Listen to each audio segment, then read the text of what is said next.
வணக்கம். நான் உங்கள் மோகனா. 10/9/2025 புதன்கிழமை தினத்தந்தி. வாங்க செய்திக்குள்ளார போகலாம்.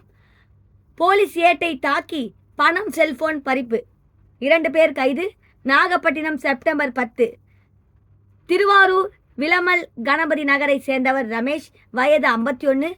இவர் நாகை மதுவிலக்கு அமல் பிரிவில் போலீஸ் ஏட்டாக பணிபுரிந்து வருகிறார். கடந்த 6ஆம் தேதி இரவு ரமேஷ் தனது பணியை முடித்துவிட்டு நாகூர் அழியூர் பிரிவு சாலையில் மோட்டார் சைக்கிளில் திருவாரூரில் உள்ள தனது வீட்டுக்கு சென்று கொண்டிருந்தார்.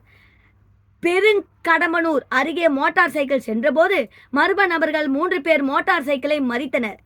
பின்னர் ரமேஷை தாக்கி அவரிடம் இருந்து 3000 மற்றும் செல்போனை பறித்துவிட்டு அங்கிருந்து தப்பிச் சென்றதாக தெரிகிறது. இதில் பலத்த காயமடைந்த ரமேஷை அந்த வழியாக சென்றவர்கள் மீட்டு சிகிச்சைக்காக ஆஸ்பத்திரிக்கு அனுப்பி வைத்தனர்.